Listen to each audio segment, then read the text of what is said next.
E é interessante que quando você tem essas associações, por exemplo, dos anos do dia do nascimento dessas divindades, sendo 25 de dezembro, quem faz essa associação já muito posteriormente é o Papa Júlio I, que pelo fato de Jesus ser nomeado Sol da Justiça, e você ter Mitras, os Soles Invictus, e você ter Ra como o Deus Sol, e você ter a cultura asteca, maia e inca como o Sol sendo o grande Deus absoluto, ele acaba instituindo o dia 25 de dezembro por causa do solstício de inverno, né? Eu já falei sobre a questão de domingo ser o Sunday e passar a ser o dia a ser guardado pela igreja romana cristã e não mais o sábado como princípio judaico.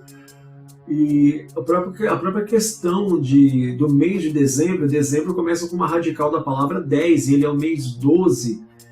Então é muito anacrônico associar essas divindades mitológicas do início dos tempos das civilizações sumérias especialmente, com um termo e uma datação extremamente posterior. É muito anacrônico, visto que o período de Roma já imperial, você tem as várias divergências, né, e inconsistências do calendário lunar, calendário solar, você tem o calendário juliano, o calendário grego, você teve um período da história que os meses tiveram 25 dias, todos eles, depois todos tiveram 30, e isso foi tão confuso porque começaram a ser inseridos meses em homenagem a imperadores, como agosto para Augusto, como julho para Júlio de Júlio César, você tem janeiro para Januário, fevereiro para Februário, que aí você tem as bacanalhas, que é homenagem ao deus Baco, que é o Dionísio, tanto que você vai ver que você tem setembro, outubro, novembro e dezembro como 7, 8, 9 e 10, que eram para ser os últimos meses. Dezembro começa com 10 e é o mês 12, novembro começa com 9 e é o mês 11, outubro era para ser o mês 8, é o mês 10, então seria extremamente anacrônico. Essa diferença de datas, inclusive, tem um evento curioso na história, que Jesus teria nascido de 4 a 6 anos antes do considerado ano zero, por causa dessa diferenciação de datas. Então, o que nós conhecemos como ano zero, que é o ano de nascimento de Jesus, na verdade seria 4 a 6 mais ou menos. Esse cálculo é feito posteriormente, porque tivemos divergência no cálculo dos dias, quando você tem essas alterações dos meses e da quantidade de dias dentro do mês, a quantidade de meses dentro dos anos. Isso gerou uma grande confusão e acabou fazendo com que um pesquisador e um redator romano de nome, olha só, Dionísio, percebesse esse cálculo e ele acabasse entendendo uma diferença de cálculo de anos.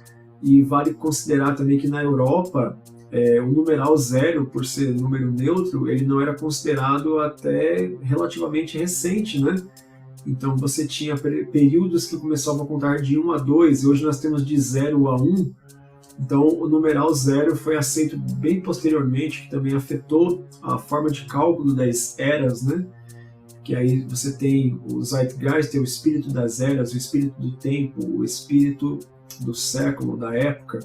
Então é extremamente perigoso, é extremamente irresponsável e anacrônico fazer esses tipos de associações, como no caso do Zeitgeist, como no caso dessas 12 entidades ou divindades que supostamente eram matrizes, da qual os posteriores vieram a ser plágios, né? Culminando no último e mais famoso, que é Jesus. O próprio fato do mês de dezembro ele é complicado, porque o Evangelho de Lucas vai nos trazer a informação importante que dá uma pista de que mês Jesus teria nascido. Você vai ter o Evangelho de Lucas, por exemplo, no capítulo de número 2, você tem o versículo de número 7 e o versículo de número 8, que pela cultura judaica, e aí eu tenho o manual dos costumes dos tempos bíblicos de William Coleman, que vai falar sobre os pastores de ovelhas e os períodos, né, das estações do ano, para quando os pastores de ovelhas ficavam no campo e dormiam com as ovelhas na parte da madrugada, e quando eles se recolhiam em celeiros, né, os estaleiros. Lucas capítulo 2, verso 7, deu à luz o seu filho primogênito, envolveu-o em panos e deitou numa manjedoura, porque não havia lugar para eles na estalagem. Ora, havia naquela mesma comarca pastores que estavam no campo e guardavam durante as vigílias da noite o seu rebanho.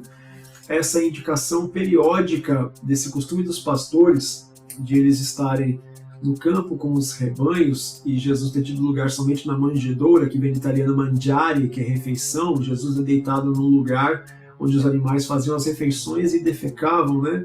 Maneira humilhante que Jesus ele acaba nascendo.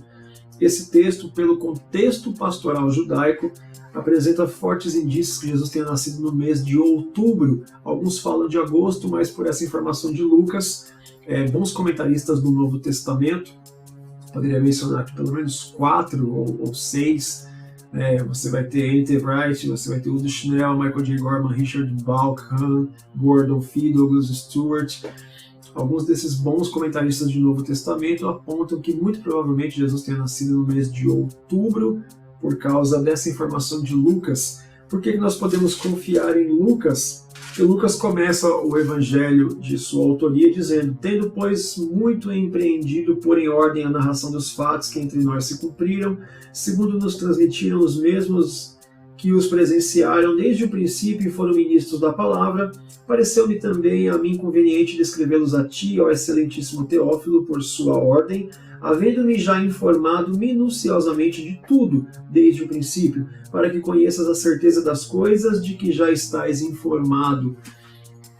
Evangelho de Lucas, capítulo 1, os primeiros 4 versículos. Lucas ele fala: o que está escrito aqui, eu procurei me informar, conversei com as pessoas que estavam lá, que ali viveram, que conhecem os costumes, olhei documentos, estive lá e analisei tudo e me inteirei completamente sobre o assunto para relatar para você aqui, ó excelentíssimo Teófilo.